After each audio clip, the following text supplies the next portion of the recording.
Wagenburg redirects here for trailer park Wagenburg. See trailer park.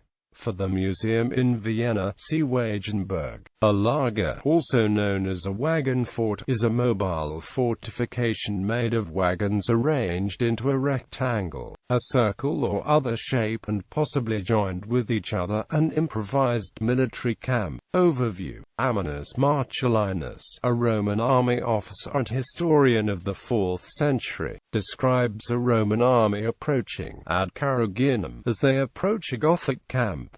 Historians interpret this as a wagon fort. Notable historical examples include a site which called it Wagenburg A, known under the German word Wagenburg. Tabours in the armies of the Polish-Lithuanian Commonwealth and Cossacks, the Laager of the settlers in South Africa. Similar ad hoc defense formations were used in the United States, and were called corrals. These were traditionally used by 19th-century American settlers traveling to the west in convoys of Conestoga wagons. When faced with attack, such as by hostile Native American tribes, the travelers would rapidly form a circle out of the wagons, bringing the draft animals and women and children to the center of the circle. The armed men would then man the perimeter, the circled wagons serving to break up the enemy charge, to create a certain amount of concealment from observation and shelter from enemy firearms fire. They would also slow down and separate any warriors who attempted to get past the wagons into the circle, making them easier to dispatch. Although they never formed a perfect barricade as a true wall would, this tactic was popularly known as circling up the wagons, and survives into the modern day as an idiom describing a person group preparing to defend themselves from attack or criticism. History. Chinese. One of the earliest examples of using conjoined wagons as fortification is described in the Chinese historical record Book of Han. During the 119 BC Battle of Mobei of the Han-Xiongnu War, the famous Han general Wei Qing used armored wagons known as Wugang wagon in ring formations to neutralize the Xiongnu's cavalry charges, before launching a counteroffensive which overran the nomads. Kiev and Rus. In the 13th century, the armies of Kiev and Rus used tabours in the Battle of Kalki to defend themselves from Mongol forces. Czechs and Hussites. In the 15th century, during the Hussite Wars, the Hussites developed tactics of using the tabours, called Wagenburg in Czech or Wagenburg by the Germans, as mobile fortifications. When the Hussite army faced a numerically superior opponent, the Bohemians usually formed a square of the armed wagons, joined them with iron chains, and defended the resulting fortification against charges of the enemy. Such a camp was easy to establish and practically invulnerable to enemy cavalry. The etymology of the word Tabor may come from the Hussite fortress in modern-day Czech city of Tabor, which itself is a name derived from biblical Jezreel mountain and Tavor.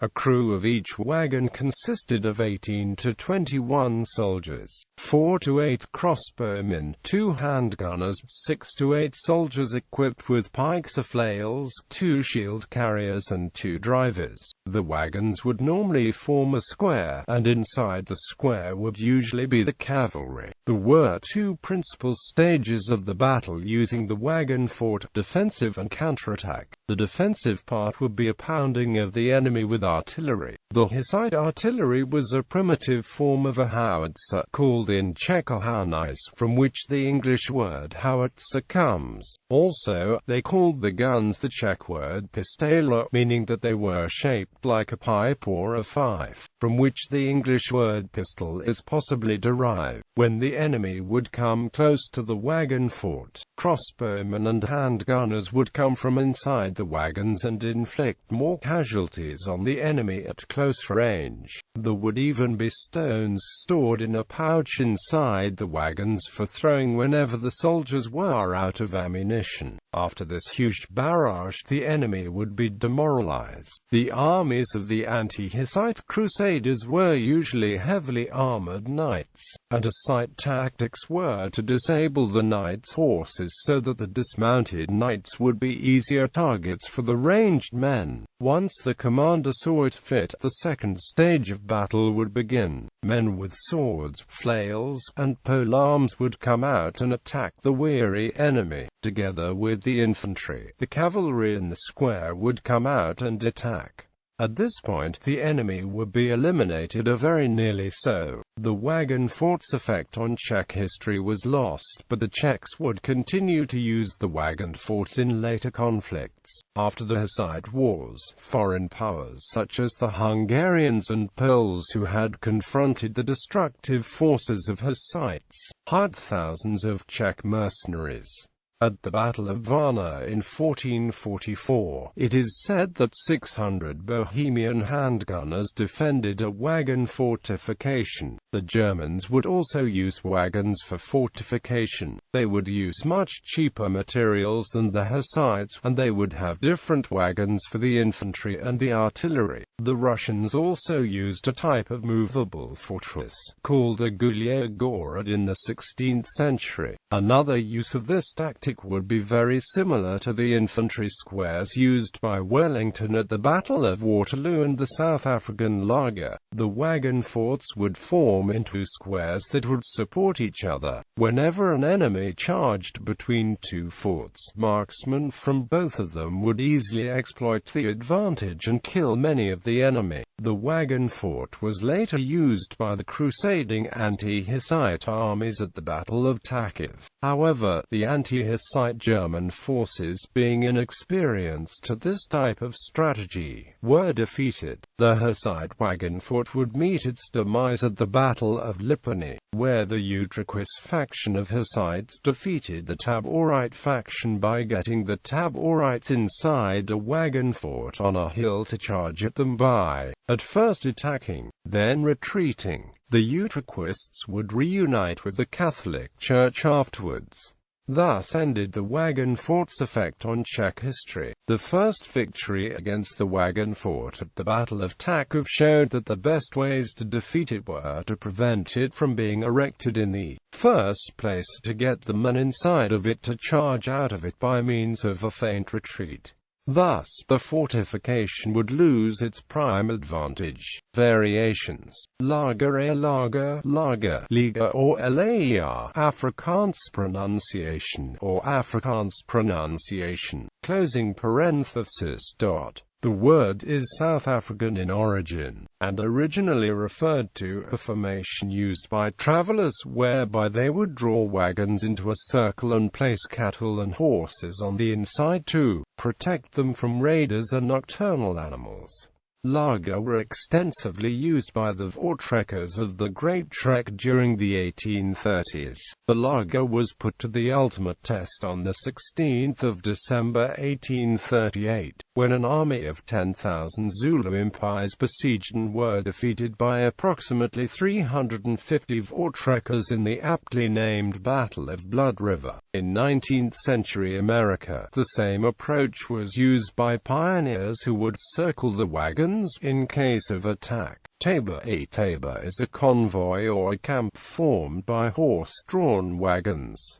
For example, nomadic gypsies used to wander and camp in tabor formations. Tabors supported the armies in Europe between the 13th and 20th centuries. Tabors usually followed the armies and carried all the necessary supplies and rear units, such as field kitchens, armorers or shoemakers. The tactics were later copied by various armies of Central Europe, including the army of the Polish-Lithuanian Commonwealth. In the 16th and 17th centuries, these tactics were also mastered by the Cossacks, who used the tabors for the protection of marching troops as well. Armored warfare. In Second World War armored warfare, a Laager is a defensive formation of tanks formed by backing all of the vehicles into a circle with the strong frontal armor and main guns facing outward. More vulnerable support and reconnaissance vehicles and personnel would be stationed in the center of the circle, where they would be protected by the tank's armor. This formation was mostly used for quick resupply or refueling, or for bivouacking at night, and was only to protect against sudden ambush, never as an active combat tactic. It was particularly popular with German forces on the Eastern Front before the Soviets managed to get effective attack aircraft into service, and was meant to protect against sudden armored or infantry attack from any direction, a real possibility in the highly mobile warfare on the Russian steppes. It also served to protect the crews, maintaining, refueling or resupplying the vehicles by putting the armored tanks between them and enemy infantry, snipers and mortar artillery fire landing outside the Laager. While bivouacking, it was common for crewmen to dig foxholes underneath the tanks,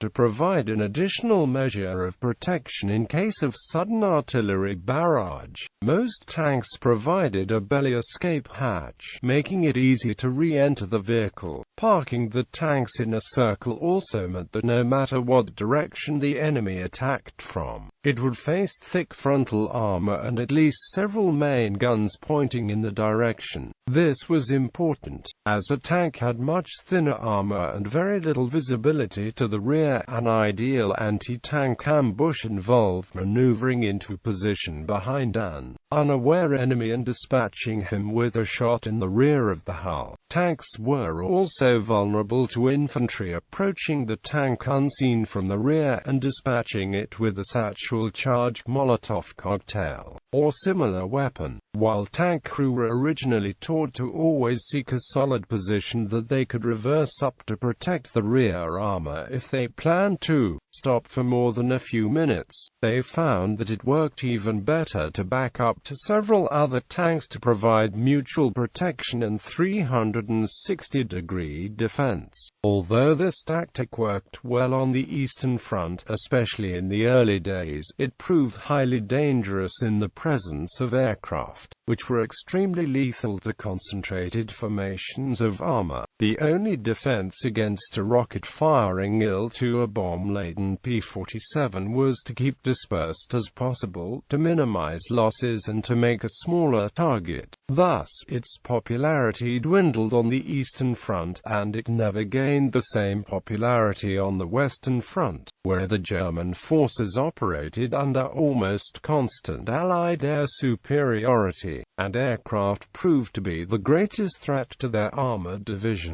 However, it continued in use as a protective formation during bivouac under the cover of darkness, since a crew couldn't easily sleep inside a cramped tank hull, and the unarmored elements of an armored division required some form of protection against infiltrating enemy units. The Laager formation was also employed by the Allies, who had little to fear from the Luftwaffe after the first half of the war.